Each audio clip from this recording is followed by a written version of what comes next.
driving the highways of North America, grinning, pining for the next fix, clutching the gun in the side pocket and looking back into the cab. A rolling death and torture dungeon sits just behind chains on the ground wrapped around the metal, protruding pole. Hooks and pokers neatly placed on the wall, all awaiting for the next victim. Turning back to the road, the dial gets turned up as the blistering guitars of Freebird's solo blast to cover up the wails from the hitchhiker picked up not just a few miles back. I didn't see you there. It all started early this morning. From hunting ghosts to Bigfoot, UFOs, Cryptids, true crime, paranormal, and more. I've always wanted to see a UFO. Oh, I was researching for your entertainment. That's Bigfoot's cat. He basically wrote the book on modern culture. We aren't really comedians. What if Buddha did cocaine? The Addams Family on meth. This is the Black Cat Report. See you on the other side. Good morning and welcome to the Black Cat Report in episode 112. I am Joey, and with me is our most esteemed co-host and number one consumer of whatchamacallit bars, Gil. Hello. And sadly, I've been overtaken recently on consuming whatchamacallit bars. I'm not the number one consumer anymore. That's But today we are joined by the new number one consumer, Dada, who's walking up the stairs into the studio right now. You can't see him unless you're a Patreon member. Yeah, not yet, but you should be. Well, we're going to skip all the things today and get straight into the episode because, well, we can. But we do want to introduce two very special guests that are with us today. Gil and I's co-host on the Beer, Booze, and Boogeyman podcast, as well as his other podcast, Life Before 6 Feet. And he also runs 507 Spooky South with his wife, Kelly. Damion! What's up, guys? Hello, hello. I also want to welcome our second special guest today, who runs the podcast, which is about to release, Bloodlines and Bloodshed, Brittany. Woo! Hello. We're super excited to have you guys with us. We're going to do fun thing. We'll let you talk about the podcast, I guess, after we get done with the episode or after we get done with the script, and you guys can let us know and where to find your stuff. Sound good? Right on, right on. Thank y'all for coming on. Yeah, thank you guys for coming on. We can't wait. We're all trying to still recover from, most of us are trying to recover from last night and Beer, Booze, and Boogeyman episode, which I did not make it through. So He did not. He did not. But you can go to Beer, Booze, and Boogeyman, the dedicated YouTube channel now, and watch all 5.5 hours of it. Or just put it on to like 4x speed and watch Joey change clothes throughout the evening. From let's see, Men in Black, and then he was a sailor, and then, or before that he was wearing he was in some sort of Clint Eastwood sort of thing. And Indeed. then his screen went black. Because that was because he had blacked out, and literally, yes, literally. When he did come back on, and you could just watch this progress throughout the evening. I might make a highlights reel of just speeding through everything. You slowly see the drunk episode. progression. Yeah, the drunk progression of me. Well, I wanted to get some donations, help spur some fucking donations by getting wasted, and it definitely did. And what was funny was when a few of the people I had spurred to try to get and listen to the episode and watch, they tuned in after I had already, I guess let's just say logged off for the moment, for the night, for the evening. Even though I did listen in my headphone while I was laying on the bed, for a good hour after I logged off. So that was funny. You were there in spirits. In spirits, for sure. Now, we're going to get into some of the most Kellogg's, Snap, Crackle, Pop, Lucky Charms, Captain Crunch on Wheels subject we have done in a while. A trucker serial killer. Because cereal? Yep. Gotta make jokes here. I have to explain them sometimes or Gil just stares at me. These men and women are roaming our roads every day, keeping our economy in line and stores stocked. Today, we're going to look into the trucker serial killer Robert Ben Rhoades, which let's be fair. He's a serial killer and his last name is Rhoades. He's a trucker serial killer with the last name Rhoades. For sure. This is true. It just writes itself. But that's low-hanging fruit. We're not going to do that. Meant to be, which is why Meant my to be, last yeah. name is Bentley. Uh-huh. That's he doesn't drive a Bentley, but he's hoping that he's going to I'm drive fucking a waiting. Bentley. Goddamn. Yeah. I really want some random old like British relative who's just been locked up in a castle like for like the past 75 years, just gonna croak, and then one day a helicopter's gonna fucking fly into my front yard and be like, "You're the last remaining heir," and I'd be like, "Bye, bitches," and just like outro. Like, The sources are going to be listed in the show notes, so if you want to take a look through the show notes. hell Let's get into it. Robert Rhoades was born just after the end of World War II on November 22nd, 1945, in Council Bluffs, Iowa. Rhoades' father was a soldier in the U.S. Army and was stationed in West Germany during the Cold War years. So he was basically raised by his mother, who stayed at home in the U.S. with him just about until elementary school, right? So when his father returned back to the U.S., he got a job as a firefighter. Now, we know from other serial killers we have researched, there have been a good amount of them who have had family troubles that have at least greased the wheels of getting them into a serial killer life, right? Like Richard Ramirez with his cousin Miguel, Pedro Lopez with his older sisters and brothers, Pedro Ladunya with other siblings who raped him for killing a pregnant dog, all these things that kind of happened. Do you remember those? I seem to have started to put together a small trend. The one thing I can't put together is any time that somebody just had a normal childhood. Right? What is that? What is the normal childhood? Yeah. This episode's sponsored by, just kidding, we're not sponsored by BetterHelp. But go on. Well, for Robert, and all that we know, he did not have anything happen to him. He had not much trauma happen besides the normal childhood problems. Well, as he progressed into his late teens, Robert was arrested for tampering with a vehicle at age 16 in 1961. And then at 17, he was arrested for public fighting. I just picture him like cop catches him yellow-handed as he's putting a banana in the exhaust of a car. And it started his life of crime. And then he said something along the lines of, "Now that was appealing." I'll appeal this. We're going to court. A judge who's just a banana. Just a banana. I'm sorry. I might be in the wrong room. I was looking for your honorable pineapple. He's out. I'm stepping in today. Oh, no. Frank Oldfield kicks down the door, and he's like, "I know that there's a banana crime happening. I'm here." Chiquita Banana. Her lady is just the fucking, the bailiff. To be fair, he didn't get doled out any sentences. But none of these things sound to me like they add into the life of a serial killer. It's just normal, everyday things. It just seems like, especially at this time, it's a young teen being a young teen. Nothing seems super out of ordinary. He was noted as being just a little socially awkward, but also kept up with activities like French club, wrestling, and choir, so he still did a bunch of stuff, Well, so far, there is no mention of killing animals or anything like that. But in 1964, Ben graduated from high school and subsequently joined the Marine Corps. Well, I imagine he wanted to follow in line with his dad, join the armed services, but this was right in the middle of the Vietnam War. Well, in that same year, in 1964, Rhoades' dad, who was a firefighter at this time, was arrested and charged with molesting a 12-year-old girl. Thanks. And then he committed suicide while waiting the trial while he was in jail. Made a huge mark and a change in behavior for Ben Rhoades, because not too long after that, he was dishonorably discharged from the Marines for his part in a robbery. Rhoades then tried his hand at college, but subsequently dropped out. He then tried to become a police officer, but he was rejected because of the dishonorable discharge from the Marines.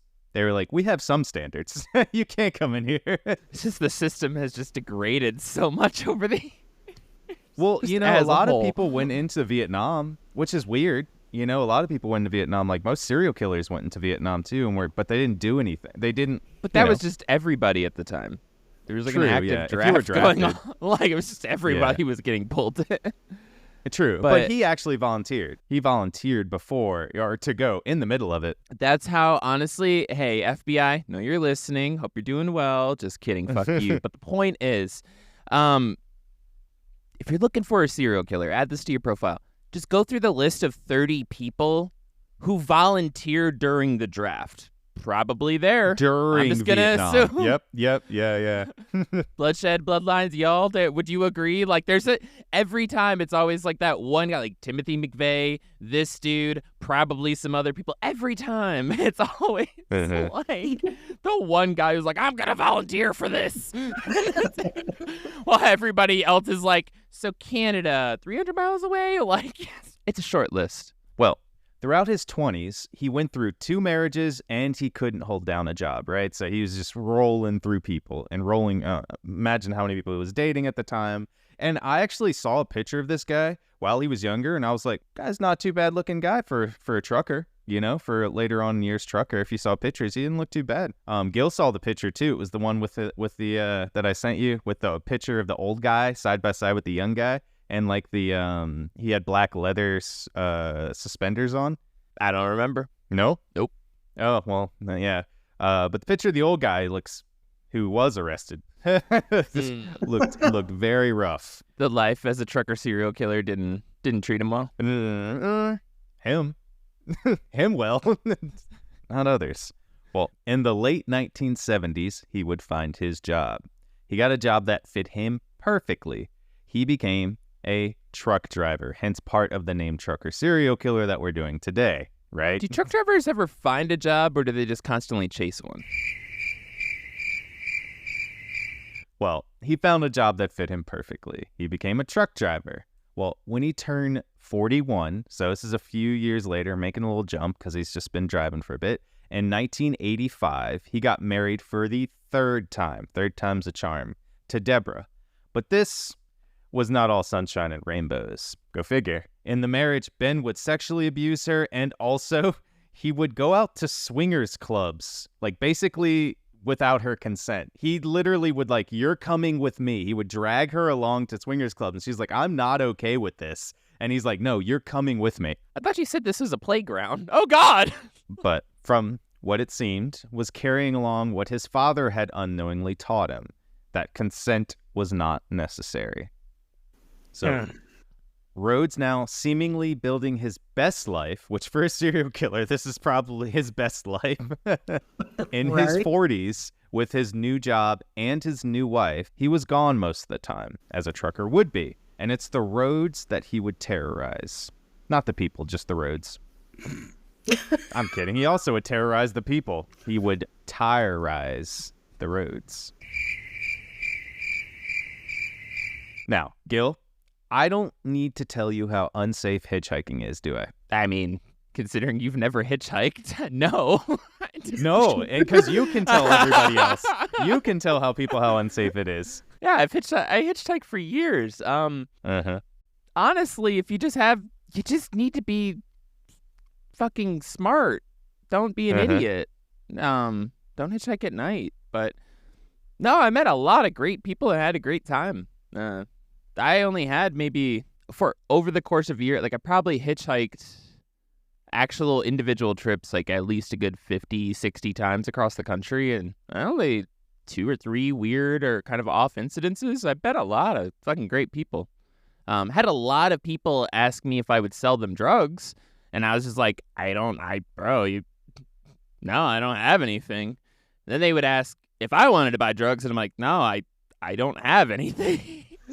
Then you're just like, wait, weren't you asking me to sell you drugs? Why are you trying to sell me drugs? You're just like, this doesn't make sense. Well, hitchhiking is a little safer now than it used to be in the 70s and 80s, to be fair. I bet. Yeah, it's a little safer. You're hitting on like 2 years, 3 years of my life. So, yeah. Looking from the outside. This is not a short conversation. We're extending this. Yeah. I'm just kidding. Go ahead. Well, it's a little safer now because the implementation of the ELDs in all trucks, as well as the GPSs, has made it a little bit easier to catch serial killers and people who commit crimes on the roads. Except for sex trafficking, it doesn't seem like they catch those people a lot with all the new stuff. But most of those people are staying off roads and not using ELDs or, GPSs. And what is an ELD? Electronic logging device. It was put into It was put into trucks so that they can monitor people's hours so that they're not driving over 10 hours at a time. and make sure that they have to rest for a certain period, which I know some truckers hate it, some truckers love it, but it helps because it makes sure that a lot of them aren't falling off the road driving, killing people, and it just makes it a little safer at least. And it also makes it safer for businesses to track hours, which I think is one of the things there. Though, I will still say a lot of this happens, and the FBI definitely has been working on ways to catch more of these serial killers. Well, throughout the late 1970s and 1980s, Robert Rhoades was driving the American roads and highways delivering goods, which we'll find out about later. He was torturing, raping, and murdering women, obviously. He was doing that at those times. Well, now, because it is very hard to catch a trucker serial killer at this time, it was not actually known how many people Robert actually killed, and he didn't really confess to a list of people that he killed as well. Well, in 1990, the world was about to find out about Robert Rhoades. In February of 1990, a young woman flagged down a passing motorist on the highway and said she was taken by a truck driver and kept hostage for 2 weeks. She also had a rope around her neck like a dog leash. Oh, shit. And she was running down the highway. Yeah. Well, the motorist called the police, and the police took the young girl, which right after this happened, the police took the young girl around Houston, Texas to look for the truck. Is that it? No. Is that it? No. Is that it? No. Is that it? No. 14 hours later, it's like, all right, next road. Is that it? No. Yeah. It's like, Jesus. What did that look like in 1990? Like they were, Yeah. you know what I mean? Like this, they just had them in a lineup with like measurements in the background. Yeah. Optimus Prime is there. I was going to make a joke about Optimus Prime being there. You beat me to it. Honestly, they probably just took her to the truck stops, the notable truck stops around the area and where they knew that trucks were. That's what I imagine. But it's Houston. Do you know how many fucking truck stops there are? Houston is huge. It's massive. Yeah. What's crazy is they actually found the truck. Oh, wow. And the girl ID'd the truck. She was like, that's the truck. And Robert Rhoades was in the truck as well. Shit. But because she was so terrified, they brought them together and she walked up to him and he was there. She couldn't even look at him. Aww. So she said, that's not the person. She was quoted after that as saying, when they went back to talk to her, they took her away and they couldn't get anything. So basically they said, we can't do anything. Why did you say that wasn't the person? And even thinking that it was. And she was like, well, quote, I don't see any good in filing charges. It's just going to be my word against his. If there was any evidence, I would file. I would file charges and sue him.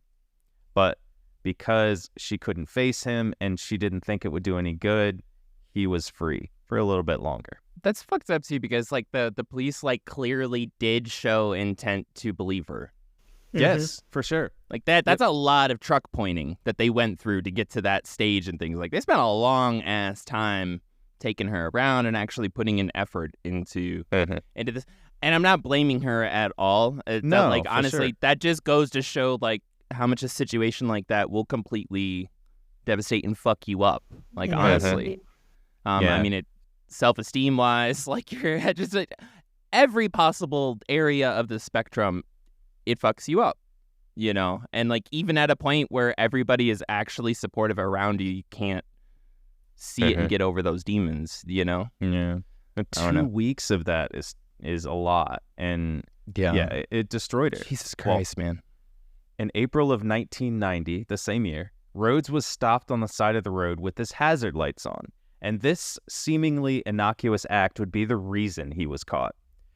A state trooper pulled over behind the truck to see if the trucker was all right. He's just like, okay, the hazard lights are on. There wasn't any of those triangle cones either. So the state trooper was like, this is a little weird. That's, normally as a trucker stopped on the side, you're supposed to have the triangle cone showing that somebody's over there. And what he found in the truck would horrify him. as the state trooper walked up to the truck, he saw some lights on in the back of the truck. So the sleeper cab in the back of the truck, basically. Almost. Disco ball. He's like, Oh, he's like, something is going on back there. Well, when he shined his flashlight into the truck, he saw a woman chained up in the sleeper part of the cab with a horse bit in her mouth. Like one of those little things that stops, for. But she was screaming too. Like she was screaming, and at that moment he shined and saw her. Rhoades popped out of the darkness in the cab, came out of it super calm, like just hopped down, was talking to the police officer, put his hands against the truck, and Rhoades said, "It's okay. We're consenting adults." Now, the officer could still hear the screaming coming from the woman, and he put Rhoades in handcuffs and put him in the police car. The trooper went back to the woman and freed her from the chains and sat her on the ground, and he put a blanket around her he's like, "It's all right now." He said, you can, like, it's going to be fine. Like, the police are here to take care of this. Well, the trooper went back to the car, and just as he got back to the car, Rhoades had taken the handcuffs off and was ready to jump out of the back of the police car because he had a key for handcuffs that he used, and he took it off and was just about to jump. And the state trooper, I watched an interview of him, he said, if I had not gone back to the police car that minute, he would have escaped and been gone, and we wouldn't have found him for a while. And so, luck that he went back at that time. Well, lots of evidence was taken from his car, including pictures, a written log, and a gun that Rhoades had on him at the moment of the arrest. Rhoades was questioned, he was jailed, and he was sentenced to 6 years for abduction and rape of the victim. He submitted a guilty plea because he didn't want to go to trial. Only 6 years for the abduction and rape of the victim. This is the horrible thing about this, right? I'm sorry, what state was this in? Who are we blaming? He was in Casa Grande, Arizona, near Interstate 10. So he was in Arizona, kind of going on through his way through Texas. So I imagine he picked the girl up in Texas. But I think I have heard about this case before. It's starting to sound kind of familiar. Yeah, it sounds familiar to me too. Well, lots of evidence was taken from his car, including pictures, a written log, and a gun that Rhoades had on him at the moment of arrest. Rhoades was questioned, jailed, and sentenced to 6 years for the abduction and rape of the victim after he submitted a guilty plea. 6 years is nothing. He didn't even go to trial. No, that doesn't seem like anything. That's not shit. He got more time for the banana and the exhaust when he was little than this. Like, this is fun. Oh, actually, probably. It's just like a slap on the wrist with a fucking ruler, dude. Yeah. It was good they got him, though. This is a good thing because he was not on the streets. You mean the Rhoades?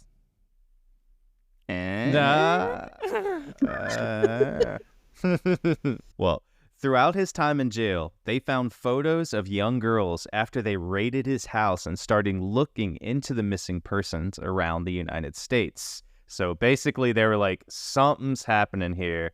And the FBI was like, we got to start looking into everybody that is missing. This could be connected. This guy, he'd already been looked into even before this. He almost got caught for the abduction of somebody, like we just heard, that went running down the road. So they're kind of like, this guy's probably done this more than once. So, and the FBI Behavioral Sciences Unit was already starting to be like, we need to start looking into truckers doing this stuff because this was like the 90s, getting into the 90s. So they're like, we need to Before really... that revolutionary thought, they were just like, so it seems all these murders are centered around truck stops. We're going to have to put all the gas station attendants under investigation. These flighty motherfuckers going up and down the coast, making us wait forever in line. I know you're behind it. What if it's the truckers, sir? No, that can't be it. That's not true. They're the lifeblood of America. They'll never do that. Well, in just 4 years, Rhoades was due to come out of jail on parole. God he didn't damn. even serve all 6. What the fuck? He was going to serve 4 years for abduction and rape. Though, luckily, he was about to be connected to a murder and not a moment too soon. Well, so we're going to time travel back to talk about the other stuff that happened. So, in September 1990, a body was found in a barn in Greenville, Illinois. The body was of Regina Walters. She was a 14-year-old girl who ran away from home in February of that year with her boyfriend, Ricky Lee Jones. He sounds like a serial killer. The interesting thing about this is that the barn itself was volunteered to be burned down to train firefighters in putting out fires. And on the last inspection, the day before it was supposed to happen, they found Regina's body. So it was almost not going to be found. That is such a... What about the boyfriend? Yeah. Where was he at? We'll talk about him in a minute. He wasn't with Okay. them. Because it's part of his MO. It's part of Rhoades' MO of like how he dealt with people. That is such a... I feel like that's like some insider knowledge, though. Like, he knew that fucking barn was going to be burned down. Or he knew that barn was He suicidal. could have, yeah. Because apparently it volunteered to be burned down, and that's just... Yeah. Again, better help. Get it for your infrastructure. I wonder if they actually looked at the farmer. And were trying to see if he was maybe the murderer, because it wasn't until 4 years after that they started being like, maybe it was this guy. Yeah. You know?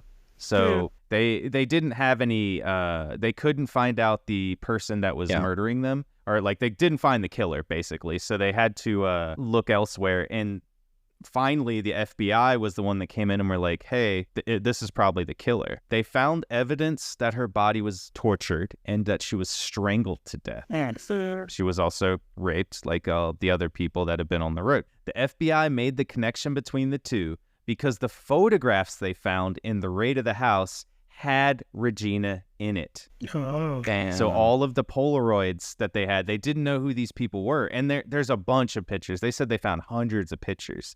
And they haven't been able to ID these people, too. So most of them. Well, the pictures were even more harrowing because they showed her throughout time with bruises on her body changing color. So they knew that she had been held for a long while.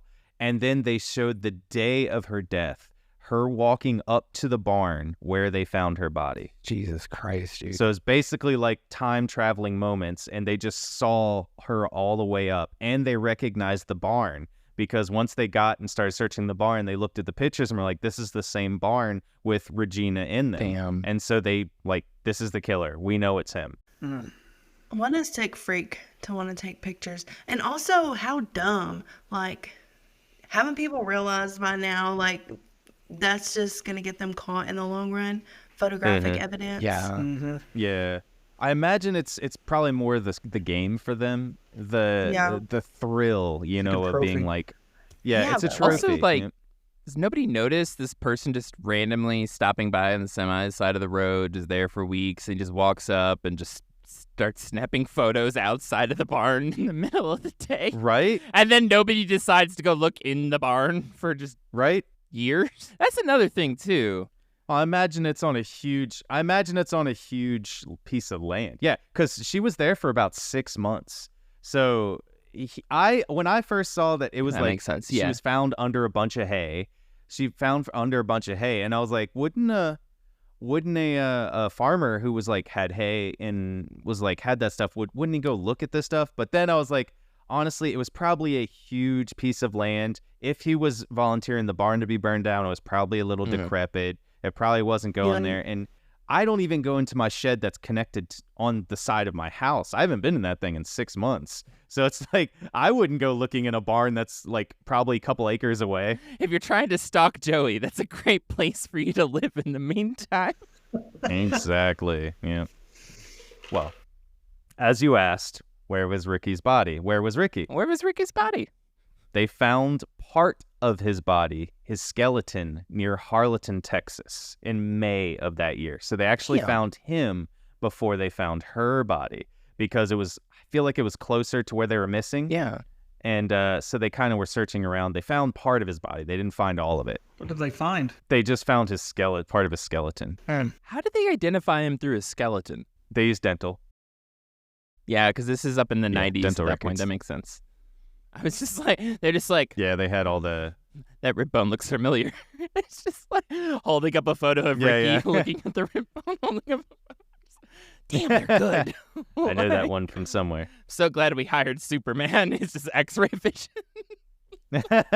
Yeah. Well, the theory is that Rhoades picked them both up and not too long after shot Ricky in the head and dumped him off, as there were bullets in the skull when they found some of his remains, and then chained up Regina in the back and tortured and raped her for about 2 to 3 weeks.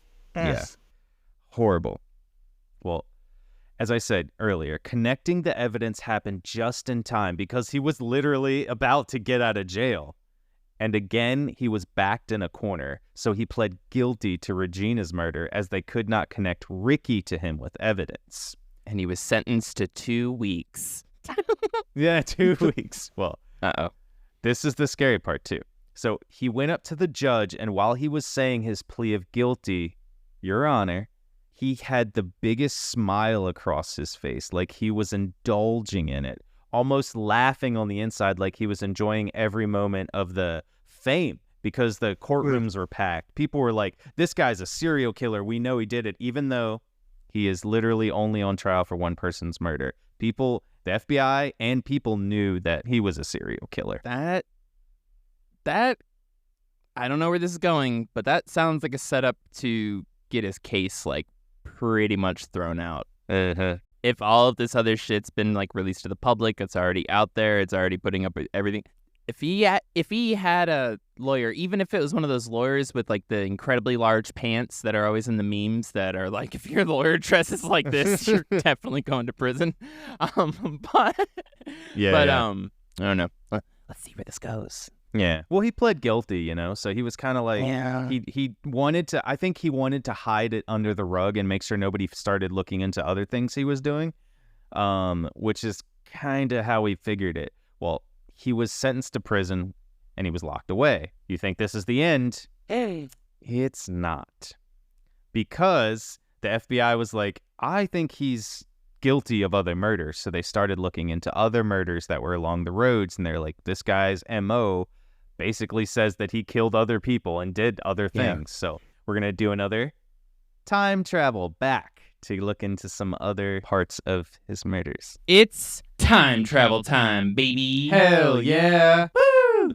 In late 1989, Patricia Walsh and Douglas Zykowski married and decided to sell everything off and head across country to the East Coast.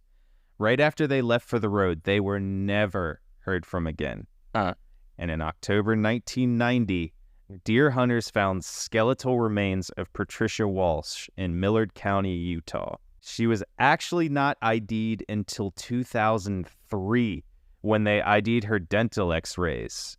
This is a long time. And this is why they didn't attribute the bodies to him. Yeah. Well, Douglas's body was actually found in 1990 and early 1990, and he was able to be ID'd in 1992. So she was 2003, he was 1992. And none of the bodies, obviously they're skeletal remains, most of them had any ID on them. He took the ID, threw them up, burned them out, something like that, you know? The FBI agent who was investigating this in 2003, trying to connect the bodies to Rhoades, contacted the Texas police and got them to describe the bullets to him.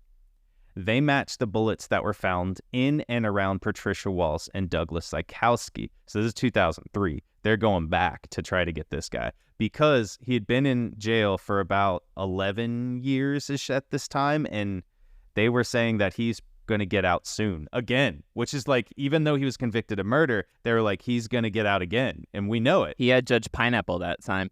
Damion, we're going to run through a little skit here. I'm the FBI. I'm calling your police department. I'm going to ask you to describe some bullets. Bring, bring, bring, bring. Oh, hello. Yes, this is Agent Black Cat. What's happening? Looking into a case number blah, blah, blah, blah, blah. You still have those bullets laying around? Yeah, we got a ton, dude. Awesome, perfect. Yes, all right. So what I'm going to need you to do, I need you to get each and every one of them out. So you need a bullet. You need a bullet lineup. All right. Now I want you to describe each one to me. Okay, go. And that's kind of how it went. Oh, no.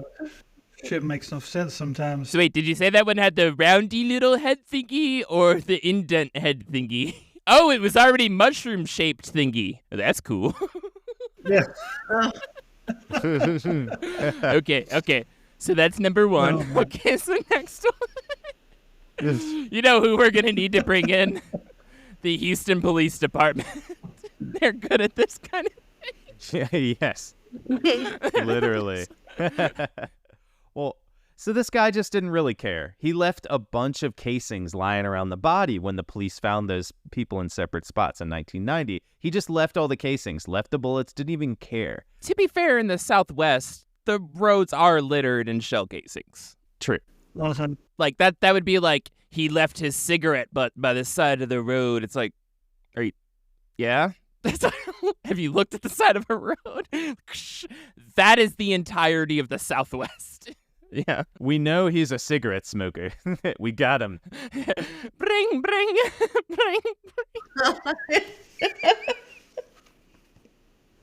Yes, I'm calling for the Agent D-Booz's sister. Hello.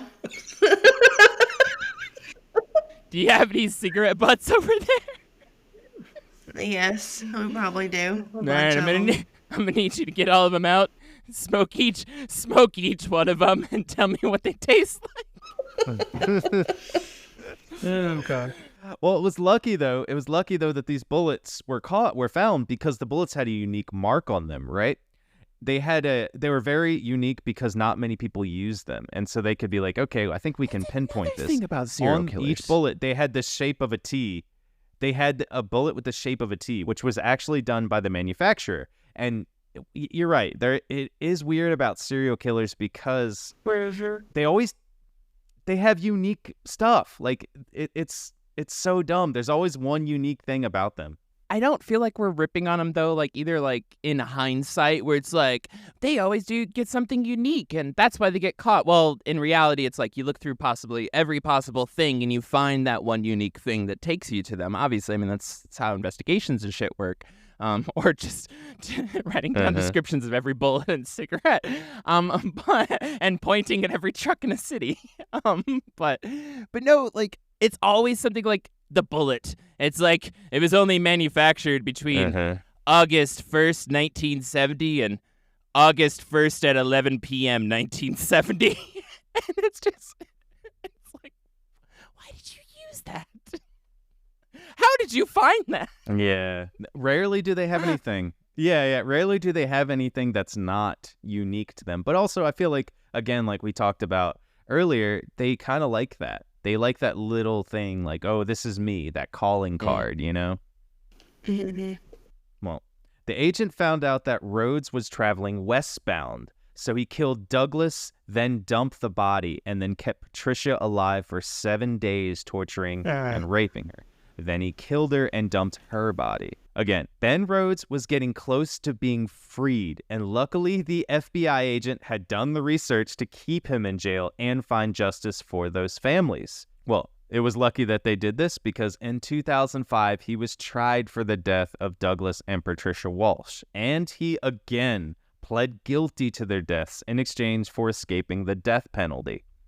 So, again, right before he got let out. This is like in the nick of time. I feel like they're kind of just waiting to be like, oh, he's about to get out. We got to keep him in there. You know, we know that he's going to kill more people if he gets out. So they're waiting.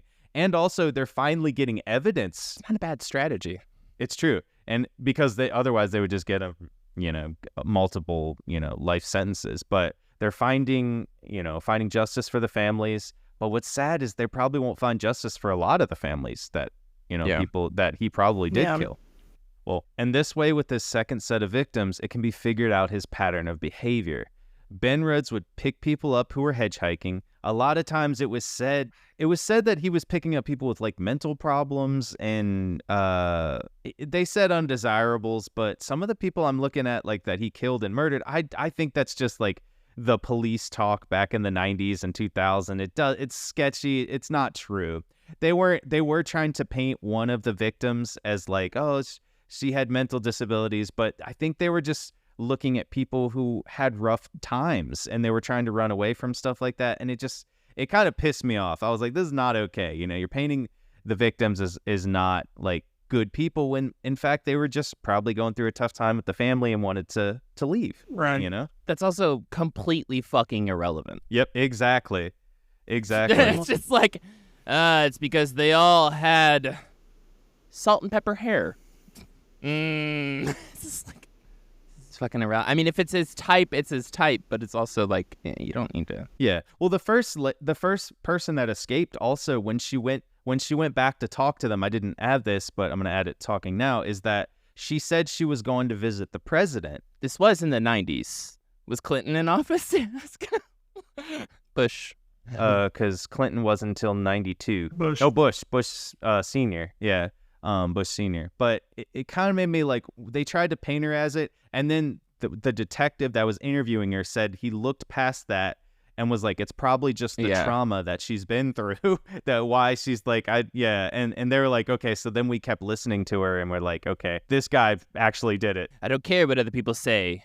I think she's a human being. Well, Ben Rhoades' MO would pick people up while they're hitchhiking. If they had another male with them, he would quickly kill the male with his gun with shots to the head. That became his MO. Then he would take the girl or woman, whoever was in this case, the victim, and he would torture and rape the women for 1 to 2 weeks in the sleeping cab of his truck.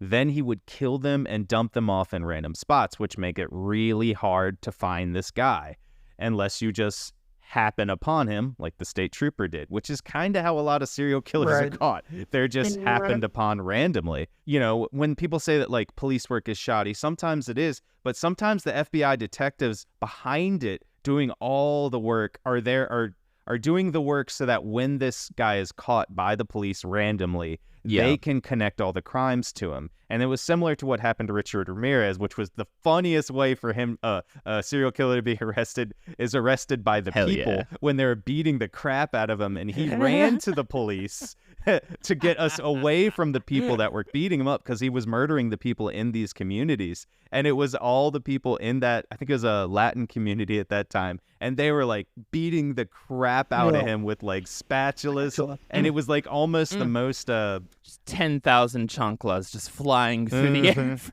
every direction. Yeah, it was so great. That was actually one of the favorite things Every to hear mom's somebody. sandal was just fucking oof. Just like arrows flying over a battlefield. Yeah. Well, Rhoades' MO said that it was likely and theorized that he had killed up to 45 people, mostly hitchhiking women and sex workers, which, you know, as we talk about, sometimes they're just the undesirables,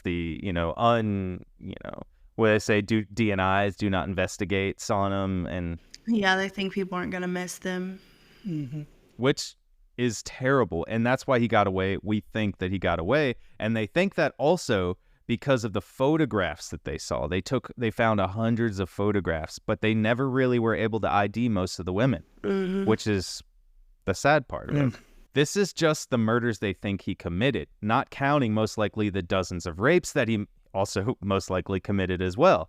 Like I said earlier, it was because of the Polaroids that he took. As soon as they got into his cab, he would take a Polaroid of them. So that's how they ID'd some of them.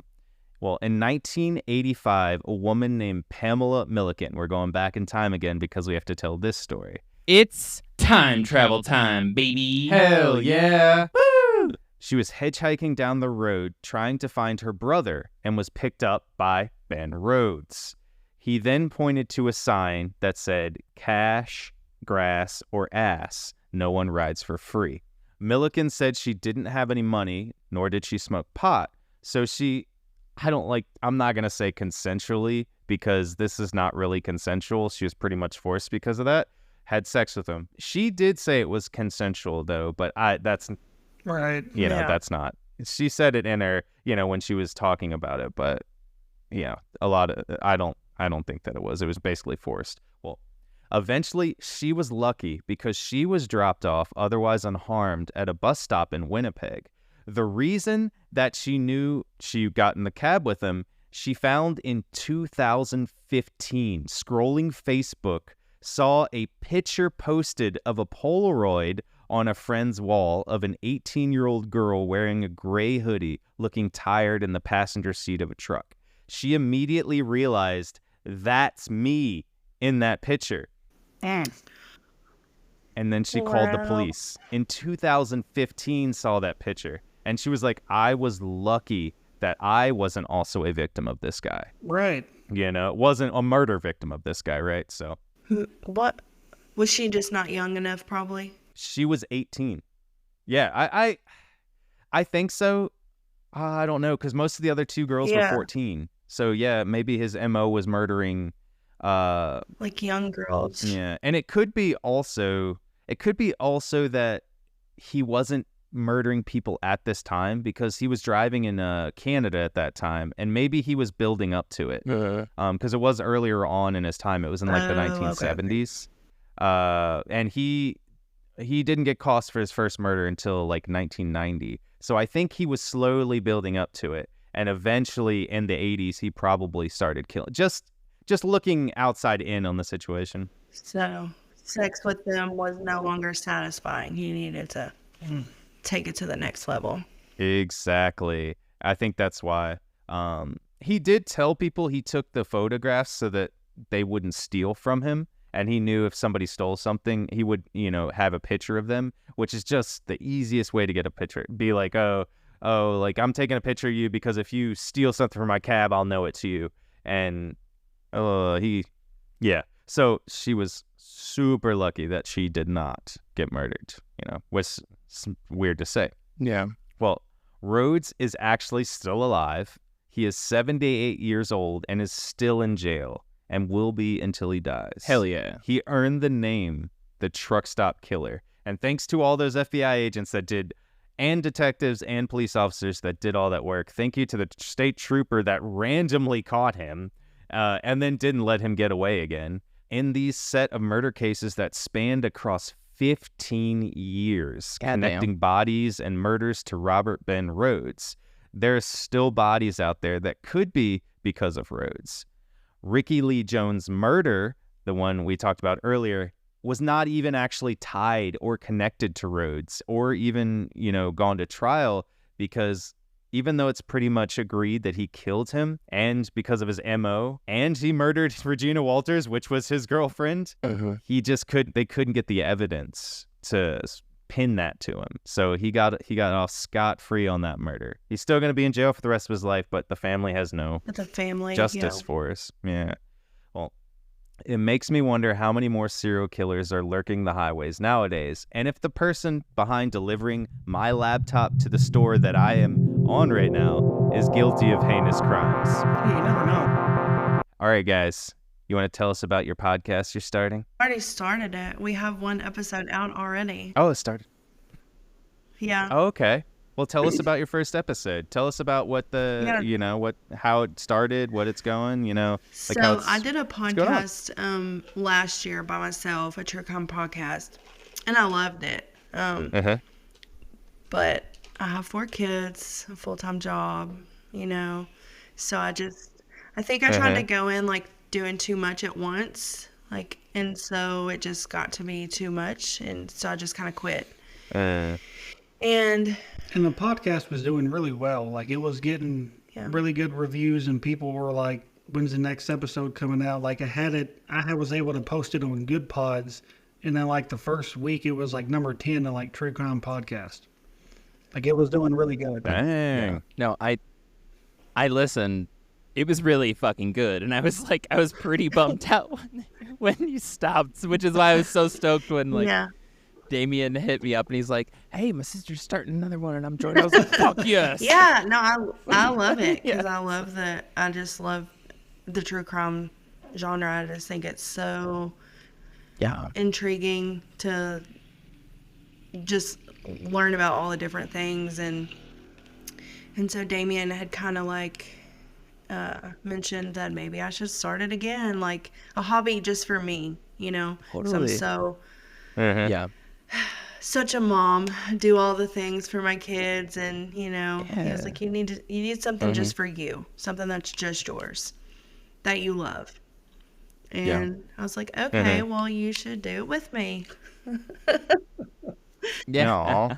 That seems to run in the family, that reaction to things, because that's how Beer Booze Boogeyman started. Was Damion was like, I'm thinking about getting back into a podcast. I don't know what to do. Kristen and I were like, how about this? And he's like, great. When are we doing this? And we were like, what the fuck? Yeah. But no, so something, and I've seen that you're carrying this over to Bloodlines, Bloodshed, right?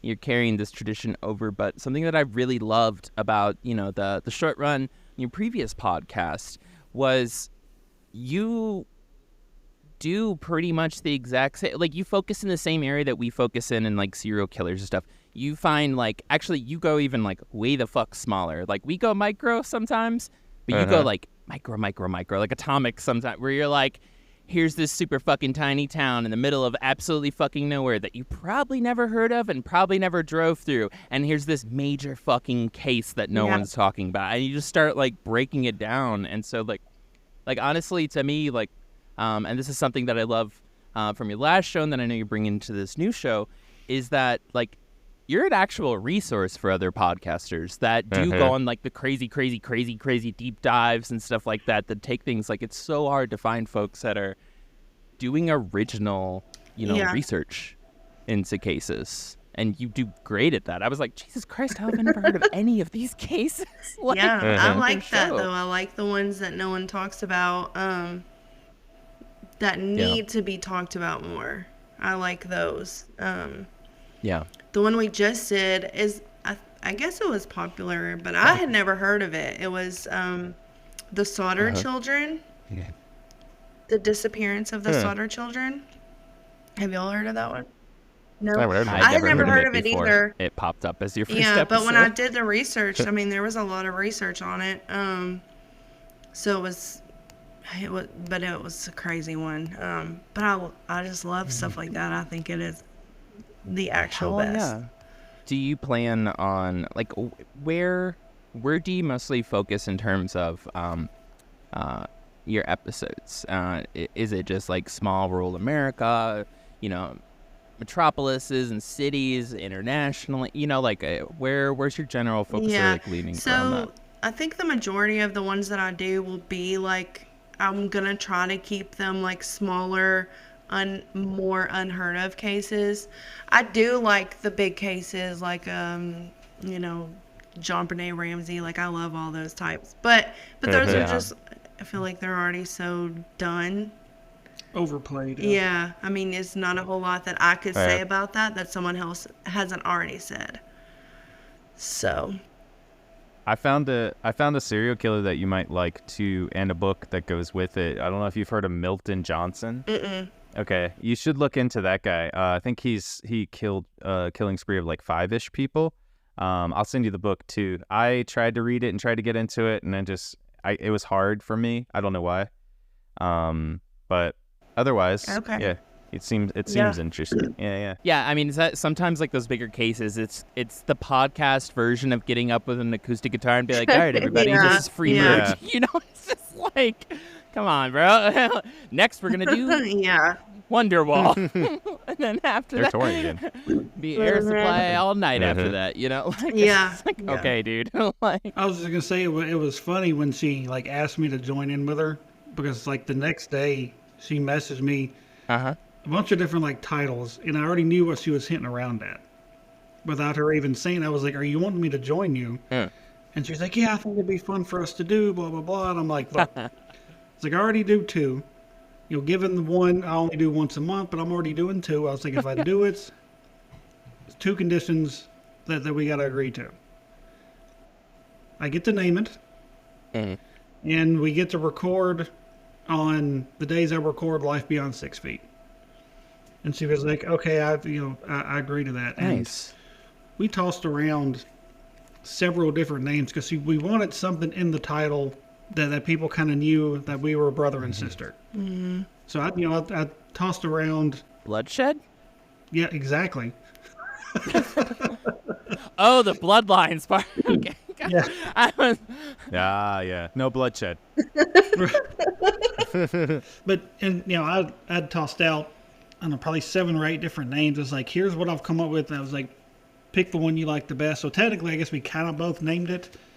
Like, she made the ultimate final decision, and we just kind of went from there. So, and I'd never really done true crime before. As you guys know, I'm strictly with the paranormal stuff. And so, it's been kind of different for me, even though I haven't done my first official episode yet. So it's different for me. Okay.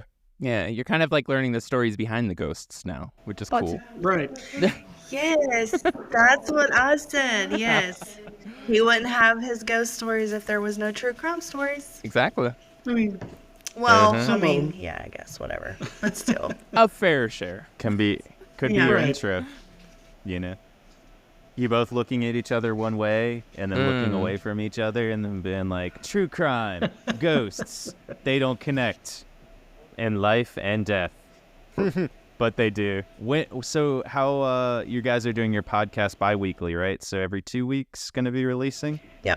Perfect. Do you guys have a topic for your second one? second one's gonna be mine, and we're gonna take turns. One episode it'll be hers, and I'm just kind of listening and chiming in. To the next episode, it'll be mine, and she'll listen and kind of chime in.